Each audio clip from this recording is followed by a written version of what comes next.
Justice Deferred, Ohio's delayed executions, and the future of capital punishment. Public debate over the death penalty remains one of the most polarizing issues in the criminal justice system, and nowhere is this more apparent than in Ohio. Governor Mike DeWine recently announced yet another round of delays for 3 convicted murderers' execution dates, pushing them back until 2027.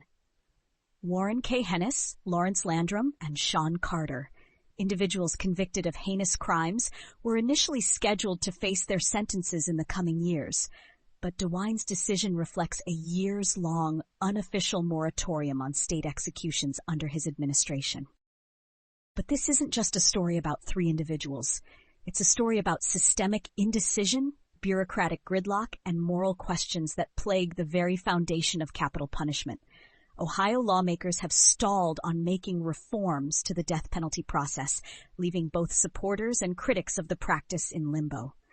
Today, we'll undertake a critical analysis of the legal, ethical, and societal ramifications of these delayed executions. Should capital punishment remain a tool of justice, or are we witnessing the beginning of its slow demise?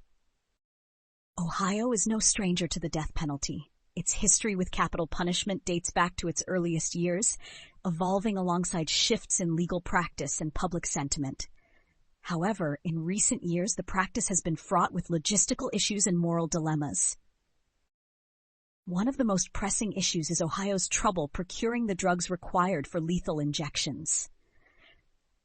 Pharmaceutical companies have increasingly refused to allow their drugs to be used in executions due to ethical concerns, leaving states like Ohio scrambling for alternatives. This practical challenge has become yet another roadblock for a system already staggering under the weight of public scrutiny and legal delays. Under Governor DeWine's administration, these delays have been more than pragmatic. They've become a de facto moratorium.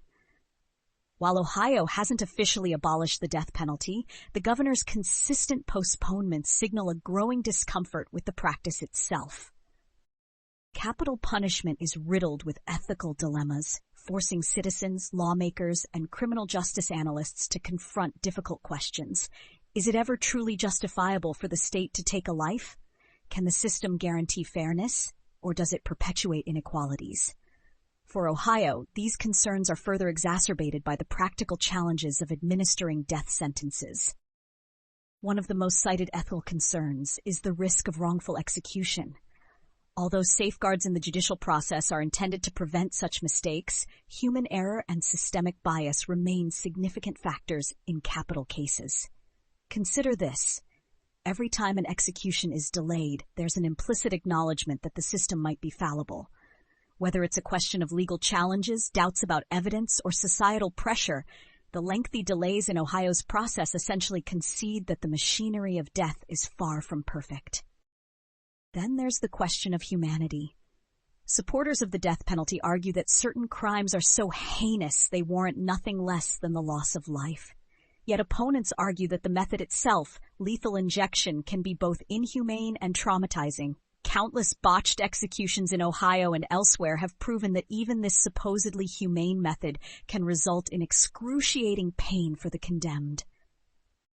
It's important to understand who the 3 men at the heart of this debate are. The delayed executions of Warren K. Henness, Lawrence Landrum, and Sean Carter have reignited questions regarding justice, mercy, and the ethical boundaries of state-sanctioned death. Warren K. Henness was convicted in the 1992 murder of his drug rehabilitation mentor, Richard Myers. The crime involved a calculated betrayal in which Henness killed Myers in a manner described as cold and deliberate by prosecutors. For years, his legal team has argued that mitigating circumstances, including a troubled past and doubts about trial procedures, warrant further review of his case.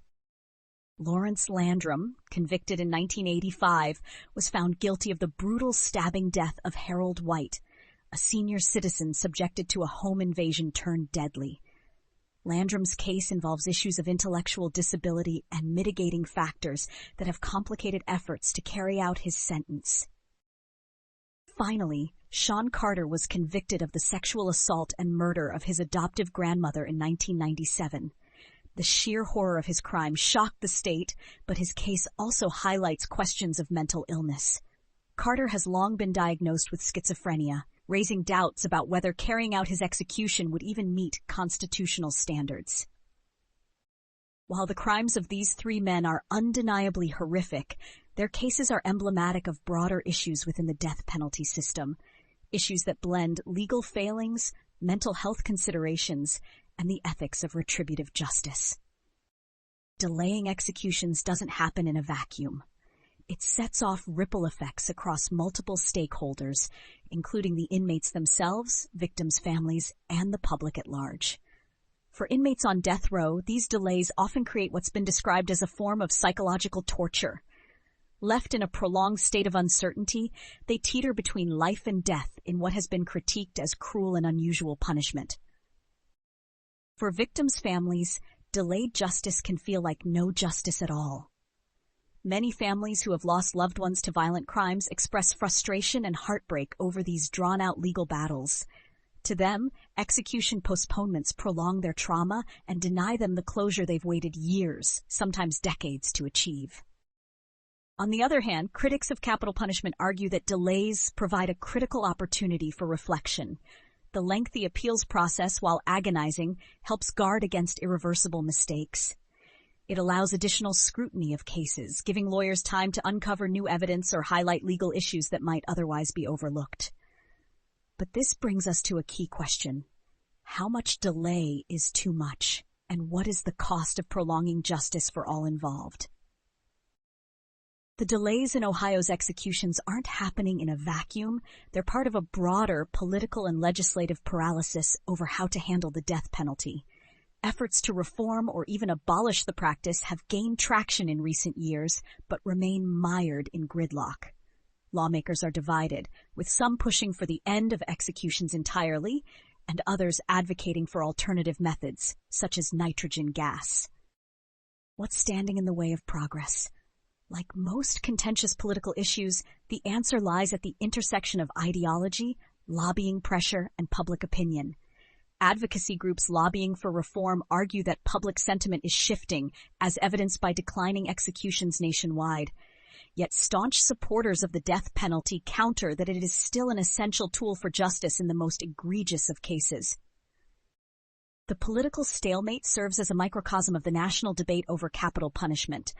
Ohio's legislative inaction symbolizes the deep divide between those who see the death penalty as an outdated relic and those who consider it a necessary form of justice for the worst crimes. Public opinion on the death penalty is complex and evolving.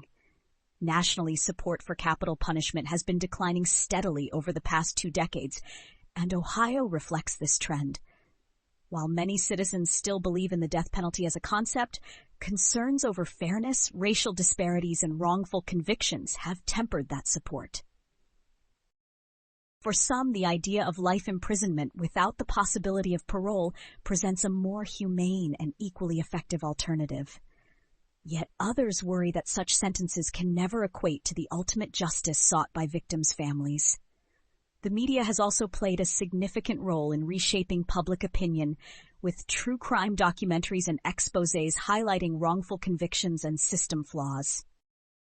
By postponing executions, Ohio is inadvertently forcing its residents to reckon with their feelings about the death penalty. Each delay asks citizens to confront the moral, ethical, and logistical challenges of maintaining this controversial form of punishment. The delayed execution dates of Warren K. Henness, Lawrence Landrum, and Sean Carter aren't just procedural matters. They're a powerful reflection of a justice system at an impasse. Governor DeWine's unofficial moratorium and Ohio's struggle to procure lethal injection drugs highlight the increasing impracticality of carrying out executions. Meanwhile, legislative gridlock and evolving public sentiment point to a system struggling to reconcile its role in modern society.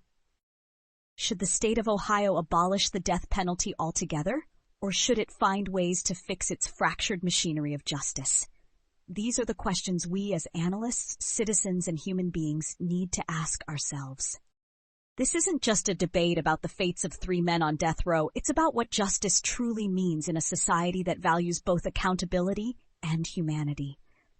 The answers remain elusive, but one thing is certain: the death penalty debate in Ohio is far from over.